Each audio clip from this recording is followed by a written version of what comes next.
আসসালামু আলাইকুম। তো গত পর্বে আমরা হোম, হোম ট্যাব শেষ করেছিলাম। হোম ট্যাবের যা কিছু ছিল গত পর্বের আগের ভিডিওগুলো যেগুলো আছিল সবগুলাতে মিলে আমরা গত পর্বে মোটামুটি হোম ট্যাব শেষ করছি। আজকে আমরা এখানে আছে WS পিডিএফ। তো আমাদের পিডিএফ নিয়ে এখনই কাজে যাই না। পিডিএফ এটা হলো পিডিএফ এখানে ইনপুট করা যায়, পিডিএফ থেকে ওয়ার্ড করা যায়, পিডিএফ টু এক্সেল করা যায়। এখানে অনেক কিছুই করা যায়। মাইক্রোসফটের যে এআই আছে সেই এআই এর মাধ্যমে। তো এখানে আমরা যাই না। আজকে আমরা যাব ইনসার্টে। তো ইনসার্টে যদি আসি, আমরা ইনসার্টে দেখতে পারবো অনেক অপশন আছে। তো ইনসার্টে আমরা কোনটা দিয়ে কি করব বা কোনটার কাজ কি? তো আমরা যদি ১ম থেকে শুরু করি, এই যে আমাদের একটা প্যারাগ্রাফ আছে, সাপোজ একটা আমরা প্যারাগ্রাফ লিখছি বা একটা প্যারা লিখছি, এখানে আমরা কি করব একটা ১ম এ যে আমাদের একটা লুকিং এর জন্য একটা ডিজাইন বা একটা আমাদের কভার পেজ দরকার যে একটা সুন্দর একটু যেন সাজানো গোছানো হয়। তো এখান থেকে আমরা এই যে ইনসার্টে এসে যদি আমরা বাম সাইডে দেখি কভার পেজ, তাহলে আমাদের কভার পেজে যদি অ্যারোটাতে ক্লিক করি এখানে দেখেন অনেকগুলো কভার পেজ চলে আসছে। এখান থেকে যদি আমরা যেকোনো একটা কভার পেজ সাপোজ এইটা সিলেক্ট করলাম। দেখেন আমাদের যে প্যারাগ্রাফটা লেখা ছিল সেটা কিন্তু নিচে ঠিকই আছে। এখন আমাদের উপরে একটা কভার পেজ চলে আসছে। তো এখানে আমরা দেখেন এখানে বলেছে টাইপ দ্য ডকুমেন্ট টাইটেল। আমাদের টাইটেলটা কি? আমাদের ডকুমেন্টটা আমরা যে ডকুমেন্টটা লিখছি বা প্যারাগ্রাফটা লিখছি এখানের পুরা টাইটেলটা কি? তো আমরা দিলাম যে বাংলাদেশ। সাপোজ সেটাকে আমরা কপি করি। কপি করে দেখাইছিলাম। এখানে আমরা কপি করে যে আমরা এখানে পেস্ট করে দেই। ঠিক আছে? দিয়ে এখানে আমরা হোমে গিয়ে যদি ফন্ট সাইজ বাড়াই দেই, দেখেন আমাদের তাহলে এটা হলো কি? তাহলে আবার আমরা ইনসার্টে যাই। এটা হলো বাংলাদেশ। এখানে আমরা যেখানে আরো কিছু লিখতে চাই এখানে কিছু লিখে দিতে পারবো। তারপরে এখানে কিছু চাইলে এখানেও লিখে দিতে পারবো। আমাদের কোম্পানির নেম দিতে পারবো, আমাদের ইমেইল অ্যাড্রেস, ওই যে ফোন নাম্বার, টেক্সট, আমাদের যা কিছু প্রয়োজন আমরা এখানে যদি ১ম এ দিয়ে দেই তাহলে এটার পর মানুষ আমাদের ১ম এ এসে কভার পেজটা দেখবে, সুন্দর একটা কভার পেজ সাজানো। তারপর আমাদের যে ডকুমেন্টটা আছে বা প্যারাগ্রাফটা আছে এটা দেখতে পারবে। আচ্ছা, তাহলে কভারেজটা কাটি। কভারেজটা আমাদের আপাতত থাক। তারপর দেখেন আছে এখানে ব্ল্যাঙ্ক পেজ। সাপোজ আমরা যে একটা লিখছি, প্যারাগ্রাফটা লিখছি, এখন আমাদের এখানে উপরে একটা পেজ ব্ল্যাঙ্ক পেজ দরকার। এখন আমরা কি করব? এটাকে পুরাটাকে কপি করব, কপি করে নিচে নিয়ে গিয়ে পেস্ট করব, ব্ল্যাঙ্ক পেজ আসবে না এইভাবে। তো আমরা কি করব? এখানে যে আমরা কার্সরটা রেখে আমরা ব্ল্যাঙ্ক পেজে ক্লিক করি, তাহলে দেখেন আমাদের এই যে কভার পেজের পর একটা আসলো ব্ল্যাঙ্ক পেজ, তারপরে আমাদের যে লেখাগুলা ডকুমেন্টটা আছে সেটা আমাদের চলে আসলো। তাহলে এখানে আমরা এইভাবে একটা ব্ল্যাঙ্ক পেজ নিয়ে আসতে পারি। তারপর হচ্ছে দেখেন পেজ ব্রেক মানে কি? পেজটাকে ভাঙার জন্য। আমরা একটা পেজ ভাঙবো।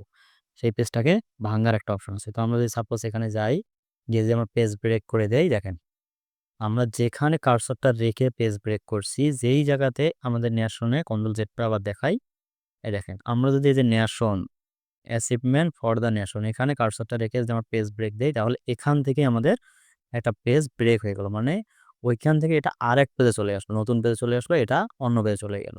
এটা হলো আমাদের পেজ ব্রেকের কাজ। আচ্ছা, তারপর হচ্ছে টেবিলের কাজটা একটু বিশাল, এটা অন্য পর্বে দেখাবো। তো আজকে আমরা দেখলাম কভার পেজ, ব্ল্যাঙ্ক পেজ কিভাবে নেব সেটা, পেজ কিভাবে ব্রেক করব সেটা। আচ্ছা, এই যেখানে আছে picture, clip art, shape, smart art, এই যাবতীয় ইলাস্ট্রেশন যেগুলো আছে আর টেবিলটা যেটা আছে এটা আলাদা একটা পর্ব করব, সে আলাদা পর্বতে দেখাবো। এখন দেখাবো এখানে হেডার। হেডার বলতে কি বোঝায়? হেডার বলতে বোঝায় আমাদের যে ডকুমেন্টটা আছে সাপোজ এটা আমরা ব্ল্যাঙ্ক পেজগুলো কেটে দেই। ব্ল্যাঙ্ক পেজটা কেটে দেই, কভার পেজটা কেটে দেই। আমরা যদি কভার পেজ এখান থেকে গিয়েও এই যে রিমুভ কারেন্ট কভার পেজ যদি দিয়ে দেই তাহলে আমাদের কভার পেজটা কেটে যাবে। আচ্ছা, কভার পেজ চলে যাওয়ার পর আমরা দেবো সাপোজ বাংলাদেশটা নেই কপি করে, আমরা করবো কি হেডার। তাহলে আমরা যদি হেডারে ক্লিক করি, দেখেন আমরা কোন হেডারটা প্রয়োজন। এখানে একটা হেডারের ডিজাইন আছে, এখানে একটা আছে, এটা আছে, এটা আছে। আমাদের এখান থেকে যেমন ডিজাইন প্রয়োজন, অনেক কিছু অনেক ডিজাইন আছে। যেই ডিজাইনটা আমাদের প্রয়োজন হয় বা পছন্দ হয় আমরা সেই ডিজাইনটাতে সাপোজ এইটা যদি নেই, এই যে এখানে যদি আমরা দেই বাংলাদেশ, এটা আমাদের হেডার। আর আমরা লিখলাম কত সালে সেটা যদি আমরা এখানে দিয়ে দেই, দেখেন তাহলে এটা আমাদের হয়ে গেল। এখান থেকে আমরা তারিখ দিতে পারবো। সাপোজ আজকে ২ টুডেই থাক। আচ্ছা দেখেন এই যে আমাদের হেডারটা হয়ে গেল। এটা আমাদের হেডার। আর হেডারের নাম কি? বাংলাদেশ সাল ২০২৬, এটা হলো আমাদের হেডার। এখন যদি আমরা এখানে থাকার পর যদি আমরা এখানে এসে কিছু লিখতে চাই তাহলে কিন্তু আমরা এমনিতে লিখতে পারবো না, যার কারণে এখানে আমরা আসার পর ডাবল ক্লিক করতে হবে, তাহলে এখানে আমাদের লেখার অপশন আসবে, তখন এখানে লিখতে পারবো না। আবার যদি হেডারে লিখতে চাই তাহলে এখানে ডাবল ক্লিক করলে তখন আবার হেডারে ঢুকতে পারবো। আচ্ছা, তাহলে হেডার যদি আমরা ক্লোজ করতে হয়, এখানে দেখেন ক্লোজ হেডার অ্যান্ড ফুডার।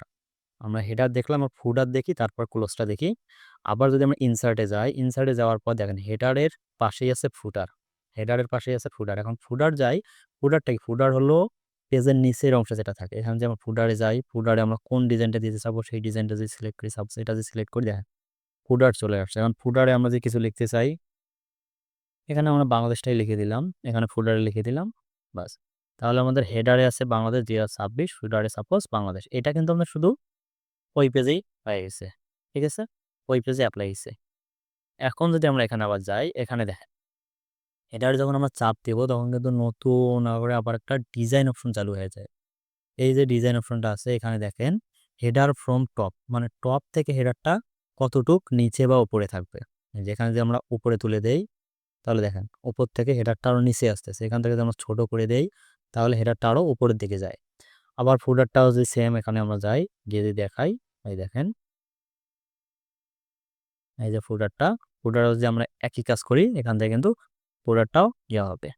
আমার হেডারে সিলেক্ট হচ্ছে তো এই জন্য ওখানে যাইতেছে। এখানে যদি আমরা ফুডারটা ইয়া করি, ছোট বড় করি, দেখেন ফুডারের লেখাটা আমাদের সেভাবে ছোট বড় হবে, ঠিক আছে। তাহলে আর আমরা এখন দেখি এই যে এখানে হেডার আছে, এখানে ফুডার আছে। এখন যদি আমরা হেডার ফুডার তুলে দিতে চাই তাহলে আমরা যদি এখানে ক্লিক করি তাহলে এই দেখেন ক্লোজ হেডার অ্যান্ড ফুডার। আমরা যদি এখান থেকে ক্লোজ হেডার অ্যান্ড ফুডার করে দিই তাহলে কিন্তু হেডার অ্যান্ড ফুডার ক্লোজে আমাদের পেজটাতে চলে আসবে। আমরা কিন্তু এইভাবে পেজটাতে আসতে পারবো, আমরা ডাবল ক্লিক করে যেমন এখানে আসি সেভাবে আমরা ক্লোজ হেডার ফুডার করলে এখানে আসতে পারবো। এখন যদি আমাদের হেডার বা ফুডার প্রয়োজন না হয়, আমরা হেডার বা ফুডার তুলে দিব, তখন কি করব?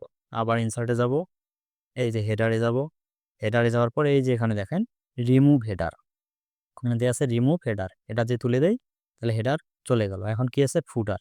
আবার যেন ফুটারে যাই, ফুটারে যাওয়ার পর এখান থেকে রিমুভ ফুটার, তাহলে আমাদের ফুটার রিমুভ করে দিই, তাহলে ফুটারটাও রিমুভ হয়ে গেল।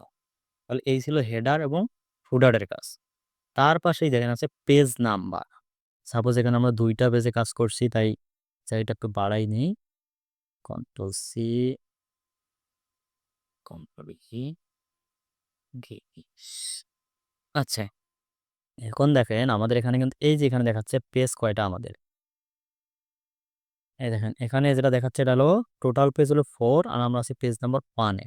তাইলে এখানে আমরা 4টা পেজের মধ্যে 1 নাম্বার পেজে আছি। তাহলে এখানে আমরা পেজ নাম্বার দিব কিভাবে? তাহলে এইখানে যদি যাই, আমরা আবার যদি ইনসার্টে আসি, ইনসার্ট থেকে হেডার ফুটারের পাশেই আছে পেজ নাম্বার। তাহলে আমরা পেজ নাম্বারের অ্যারোতে ক্লিক করার পর এইখান থেকে দেখেন আচ্ছা টপ অফ পেজ, মানে পেজ নাম্বারটা কোথায় থাকবে? টপে। তাহলে টপে যদি আসি, টপে আসার পর রাইটে থাকবে না লেফটে থাকবে না মিডিলে থাকবে, কোন স্টাইলে থাকবে? টপে থাকবে কোন হিসাবে? যেমন যে এটা দিয়ে আমরা এই দেখেন এইভাবে চলে আসলো। এখান থেকে আমরা পেজ নাম্বার দিয়ে দিতে পারবো, ঠিক আছে। আমাদের পেজ নাম্বার দিয়ে দেই, পেজ নাম্বার দিয়ে দিতে পারবো। আর যদি আমরা ইনসার্টে যাই, পেজে যাই, টপ অফ পেজে যাই, এখান থেকে আমরা যে পেজ নাম্বার দিয়ে দেই, যে কোনো যেইটা পছন্দ হয় যেটা ভালো লাগে এটা যে আমরা দিয়ে দেই, দিতে পারবো। আচ্ছা, এটাতে আমরা দিয়ে দিলাম 1, আর আমরা পেজ নাম্বার দিয়ে দিব। আবার যদি আমরা ইনসার্টে যাই, পেজ নাম্বার, এখানে আছে কারেন্ট পজিশন, পেজ মার্জিন, আর এটা যদি আমরা দেই বটম অফ পেজ, মানে এটা হবে পেজের নিচে হবে, এই পেজ নাম্বারটা হবে পেজের নিচে, আর টপ অফ পেজ হবে পেজের উপরে। আর কারেন্ট আমাদের পেজ নাম্বার আছে এটাই, যেখানে আমরা এখন দিলাম সেটা। আমরা যদি ফরম্যাট পেজ নাম্বার দিই তাহলে পেজ নাম্বারের ফরম্যাটটা আসবে, যে আমাদের পেজ নাম্বারের ফরম্যাটটা কেমন হবে, 1 2 3 নাকি এবিসি নাকি রোমান সংখ্যা। আমরা সাপোজ 1 2 3 দিয়ে দেই, দিয়ে আমরা কন্টিনিউ করে দেবো, বাস। Include chapter number, chapter number দিতেও পারি নাও দিতে পারি। আচ্ছা, এটা গেল আমাদের পেজ নাম্বার। আমাদের রিমুভ পেজ নাম্বার করে দিই তাহলে পেজ নাম্বার রিমুভ হয়ে যাবে। আমরা যে অল পেজ সিলেক্ট করি, সিলেক্ট করে যে পেজ নাম্বার যাই, টপ অফ পেজে যাই, এখান থেকে এটা সিলেক্ট করে দেই,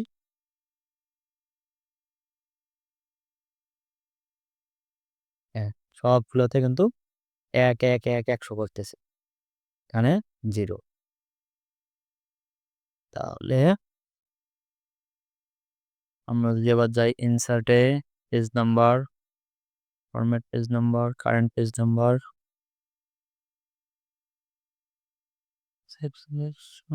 space, Bangladesh, gallery, page, page number, top up page, এখান থেকে ক্যাটাগরি যে কোনো একটা দিতে পারি, ডেসক্রিপশন দিলে দিতে পারি, অত কিছু প্রয়োজন নেই, আমরা ওকে করে দেই। এটা হলো মূলত পেজ নাম্বারের কাজ। আচ্ছা, এখন আমাদের গেল পেজ নাম্বার চলে গেল। এখন আমরা যদি দেখি তার পাশে আছে কি টেক্সট বক্স, এখানে আছে কি টেক্সট বক্স। তাহলে টেক্সট বক্সটা কি, আমরা যদি এখান থেকে সিলেক্ট করি, এখানে দেখেন কিছু বক্স আছে যেগুলোতে আমরা টেক্সট লিখতে পারবো। এটা কিন্তু টেক্সট লেখার জন্য, এটা যে বক্স আমরা নিয়ে আমরা যেখানে ইচ্ছা বসাইতে পারি, এখানে বসাইলাম, বসিয়ে যদি এখানে কিছু লিখি, আমি যদি কিছু লিখি সেগুলো এখানে হবে। এটা কিন্তু আমাদের একটা বক্সে, আমাদের এখানে একটা বক্সের ভিতর হলো ইনসার্ট থেকে টেক্সট বক্স, টেক্সট বক্স থেকে যে কোনো একটা বক্স নিয়ে আমরা সেখানে লিখতে পারবো। আমরা কিন্তু ওই ডিজাইনটা, সাপোজ একটা কিছু লিখলে এই ডিজাইনটা সহ থাকবে, আমরা যে ডিজাইনে লিখছি সেই ডিজাইনটা সহ থেকে যাবে।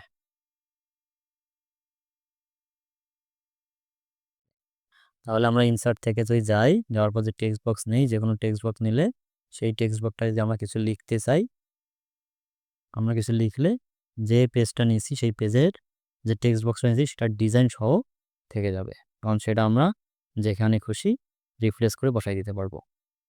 এটা হলো টেক্সট বক্সের কাজ। তাহলে ইনসার্টে গিয়ে টেক্সট বক্সে আমরা এটা করতে পারবো। তার সাথে আছে ওয়ার্ড আর্ট, এটা আমরা তো হোম ট্যাবেই দেখছি যে কোনো লেখাকে একটু ইফেক্ট দেওয়ার জন্য এই ওয়ার্ড আর্ট ইউজ করা হয়। এই যে এখান থেকে যদি আমরা কোনো ডিজাইন দেই, কোনো স্টাইল দেই, সেটা ইউজ হবে ইনসার্ট থেকে ওয়ার্ড আর্ট। ঠিক আছে, তাহলে ইনসার্ট থেকে আমরা এগুলা করতে পারবো। আজকে এই পর্যন্তই। ইন্টারনেটের যে বাকি কাজগুলো আছে সেগুলো কালকে দেখানো হবে ইনশাআল্লাহ। সবাই ভালো থাকবেন, সুস্থ থাকবেন। ধন্যবাদ।